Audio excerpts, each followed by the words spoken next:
Goeiemôre aan almal wat inluister en my begeerte is dat die Heilige Gees weer in hierdie dag ons sal lei, ons harte sal oopbreek om hierdie wonderlike waarhede in ons lewe in te bou, om te sien waarmee hy besig is in ons lewe.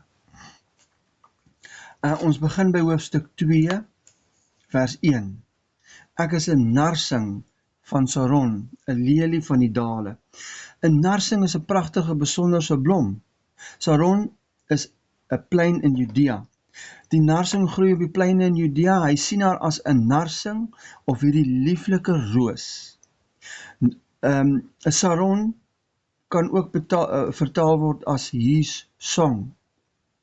I am truly his rose. Dit is hoe sy begin voel. Dit is ook wat die Passion Translation sê. I am truly his rose. Sy begin voel dat sy behoort. Sy ervaar vervulling in sy teenwoordigheid. Hierdie liefdesverhouding begin dieper te gaan. Maar ook, die ander gedeelte van die vers, 'n lelie van die dale. 'n Lelie is 'n doodgewone algemene blom wat weggesteek lê in die diep valleie wat geen mens kan sien nie, maar wat eintlik deur God gesien kan word. So, sy voel, sy is hierdie doodgewone lelie. Sy het na hom toe aangekom met hierdie vurige perde, koets en alles en 'n weelde en so aan. Maar toe sy hierdie koning ontmoet en sy met hierdie koning praat, dit is hoe ons ook, as ons Jesus leer ken, vir wie hy is, en ons lees wie hy is, en ons weet, hy is ons koning, hy is ons verlosser, en ons sien hoe groot hy is, dan begin ons maar soos 'n eenvoudige lelie te voel. Dan weet ons, daar's niks in my wat hom kan beïndruk nie. Maar al wat ons kan doen is om net om sy arms te val en sê, Here, ek is niks, ek is maar 'n lelie, maar hy sien ons as 'n narsing van Saron. Hy sien ons as daai lieflike roos. Hy sien ons as his song. Hy sien ons as you are truly my rose. As jou oog gefestig is op hom en jy hom alleen soek, dan gaan hy hom aan jou openbaar en jy gaan hom leer ken. Hoofstuk 2 vers 2. Soos 'n lelie tussen die doring, so is my vriendin onder die dogters. Hy gee te kenne dat sy 'n lelie is, nie 'n lelie tussen die dale nie, maar 'n lelie tussen die dorings. Hy gee te kenne dat sy tussen die dogters is, die dogters van Jerusalem, en sy is soos 'n lelie in opregtheid en eenvoud tussen die dogters. Nou, hierdie dogters leef nie, alles gaan net om hulle self. Hulle het nog nie by die plek uitgekom van totale oorgawe en die aflê van die ou mens nie. Hulle het nog nie duifoë nie en het nog nie die openbaring ontvang dat Christus hulle lewe is en dat hy in hulle woonagtig is nie. En hulle wandel nie in die gees nie. Sonde en die ou natuur is soos dorings wat steek. En hierdie dogters is daar mense wat soos dorings gedurig met hulle tonge iets sê wat jou steek, wat jou seermaak en so aan. Daar's nie die sagtheid, die liefdevolle, die karakter van Christus in hulle gevorm nog nie. So as hulle met jou praat en as hulle met jou te doen het, dan voel jy hierdie doringkies wat steek. Maar hy sien haar en sê, soos 'n lelie tussen die doring, sy is die lelie, sy is daai opregte wit lelie tussen hierdie dorings. So is my vriendin onder die dogters. Mag die Here vir ons absoluut sy karakter in ons vorm, dat ons wat ons spreek lewe sal bring en nie mense sal seermaak nie, en dat ons die waarheid sal spreek. Die waarheid is soms nie lekker om te hoor nie, maar dat ons die waarheid sal spreek. Hoofstuk 2 vers 3. Soos 'n appelboom onder die bome van die bos, so is my beminde onder die seuns. Ek het verlang om in sy skaduwee te sit en sy vrugte is soet vir my verhemelte. In sulke omstandighede vind sy skuiling onder die bladedak van die appelboom. Geen trauma, geen epidemie, geen ongeluk, geen dood of enige iets kan haar skei van die liefde van Christus nie, en sy vind gedurig rus by hom. Jesus is die appelboom, die bladedak van die appelboom. Waar sy onderskuil, is sy skuil in Christus. Hy bedek haar, hy maak haar toe. Hy beskerm haar teen die son, hy beskerm haar teen die weer, sy sit onder hierdie bladedak. So is my beminde onder die seuns. Nou die seuns is hulle, wat deur hulle emosies van die hart weggevoer word. Dit is hierdie seuns is wat toelaat, dat hulle emosies hulle innerlike lewe regeer, in plaas van dat Christus dit regeer. Dit is die karaktereienskappe van hierdie seuns. Die seuns wat verower word deur die emosies van die hart, kan lei 'n onstabiele, 'n oppervlakkige geestelike lewe wat net goed voel wanneer daar emosies betrokke by is. So as ons so voel en ons is eendag op en ander dag af en eendag op en ander dag af, dan moet ons weet, dit is emosies wat hierdie onstabiele verhouding met ons en Christus eintlik vir ons wil probeer wegvat van die realiteit van hierdie verhouding. Want in die gees is ons een, maar ons emosies is op en af, en dit veroorsaak dat ons 'n onstabiele, oppervlakkige geestelike verhouding het, en dan voel ons net goed wanneer ons op 'n high is, en wanneer ons op 'n low is, en dink, Here, het U my verlaat, of is U nie hier nie. Dit is wat hierdie emosionele verhouding doen. Nou hierdie hele paar versies in hoofstuk 2, is sy ook in 'n emosionele verhouding, 'n erg emosionele verhouding, maar wat nie verkeerd is nie, maar in hierdie emosionele verhouding raak sy meer verlief op hom. Ek het verlang om in sy skaduwee te sit. Die Engelse vertaling sê, I sat down under his shadow with great delight. Die woord delight of verlang kan ook vertaal word met weggeraap. Sy word weggeraap in hemelse plekke deur 'n opheffing in haar gees waar sy intimiteit met hom beleef. Nou die Here laat jou hierdie goed ook beleef. Maar hy gaan jou, as ons kyk vanaf die middel omtrent van hoofstuk 2, gaan hy haar begin uitlok na ander omstandighede om vry te maak van 'n emosionele omstandighede en om in die gees, eenheid in die gees gevestigde verhouding met hom te ontwikkel. En sy vrugte is soet vir sy verhemelte. Die verhemelte is die plek waar jy proe en smaak definieer. Sy het tot rus gekom onder sy beskerming en is in 'n rustende posisie terwyl sy die vrug van die boom geniet en die smaak daarvan is soet vir haar verhemelte. Die Passion sê ook, I am resting with delight where his glory never fades. Te wonderlik. Hy het my hoofstuk 2:4, hy het my in die wynhuis gebring en sy vaandel oor my was die liefde. Dit is die tweede keer dat hy haar in 'n plek bring van warmte en blydskap. Sy is dronk van liefde. Sy word oorweldig met die smaak van sy wyn.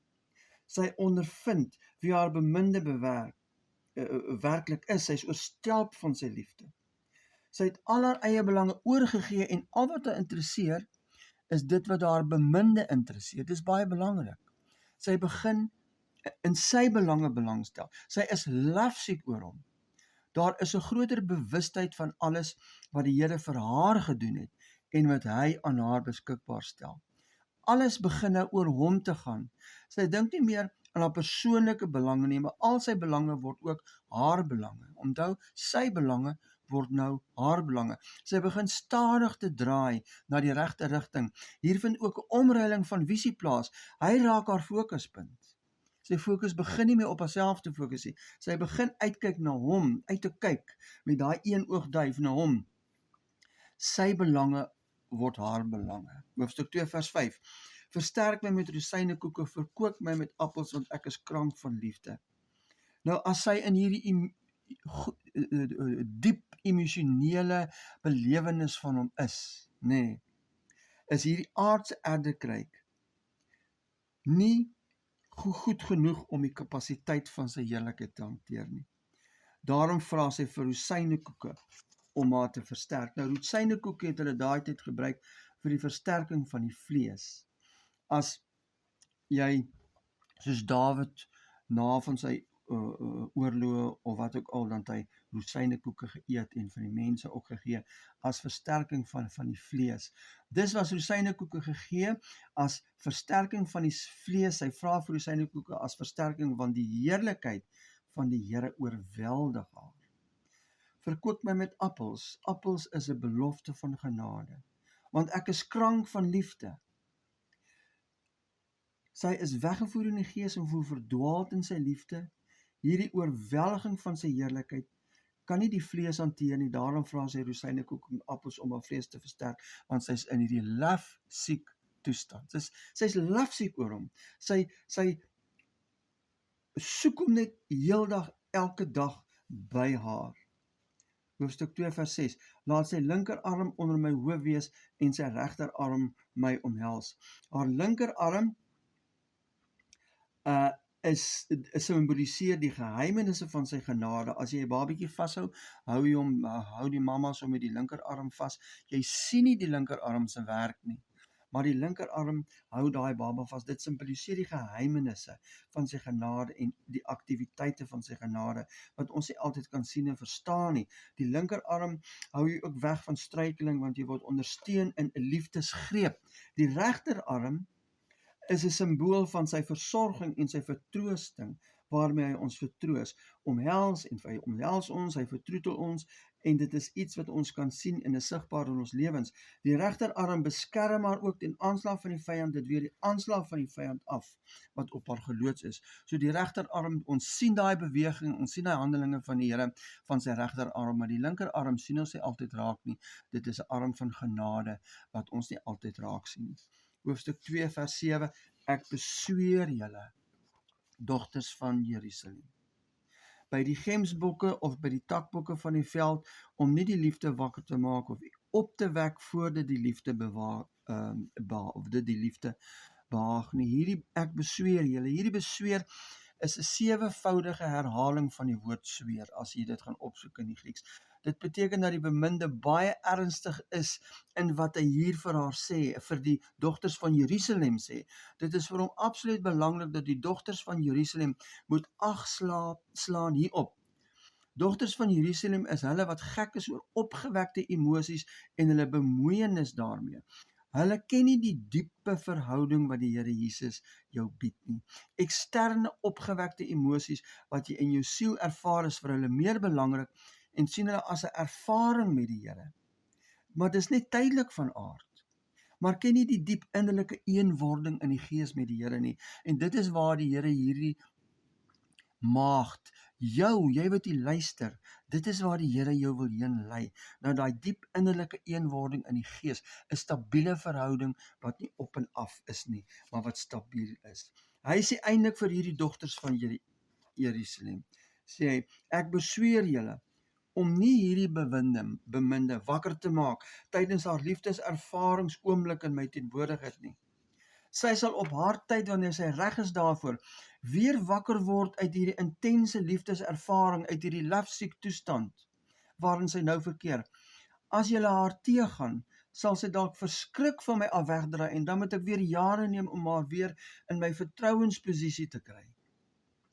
Sy beweeg nou naby aan my en my doel is dat sy vertroue in my sal wen, al doen sy nie dalk nou iets waarvan julle hou nie, of wat julle dink dalk nie reg is nie.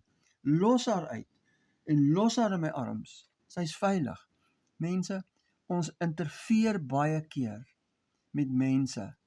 Dan kom hulle miskien by jou en hulle sê die Here het my geroep vir dit en dit en dit, en dan is dit 'n baie moeilike roeping. En dan praat ons soms met hulle en sê, nee man, maar jy kan nie dit doen nie, wat van dit en wat van dit en wat van dit. Dan jaag ons verskrik daai mense en ons ruk hulle uit die arms van Jesus uit. Want hy het 'n plan met ons elkeen en soms verstaan ons die ander mense se roeping nie. Die mense het vir ons gedink, ons die koppie het die lyf gelos toe ons vir hulle sê, op 'n jong ouderdom van 33 jaar, dat ons gaan alles verkoop en alles weggee, en ons gaan die Here voltyds dien en in die geloof leef. Hulle het gedink die kop het die lyf gelos. Maar weet julle wat? As ek dit nie gedoen het nie, het ek soveel uitgemis. So moenie in mense se lewens inpraat en dink dat dit verkeerd is wat hulle doen nie. Die Here sal jou nooit roep en nie vir jou sorg nie.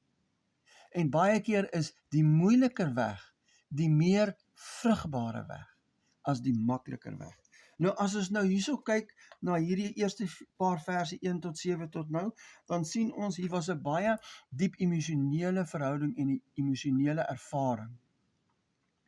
Maar van hoofstuk 2 vers 8 af gaan ons sien hoe die Heilige Gees haar uitlok uit hierdie lefsiek emosionele toestand uitlok en haar meer intrek in 'n volwasse stadium. Hy gaan vir haar dinge leer waar sy meer moet waag en op hom vertrou, waar sy weet sy kan dit nie uit haar krag uitdoen nie, maar sy sal absoluut in hierdie situasie op hom moet vertrou.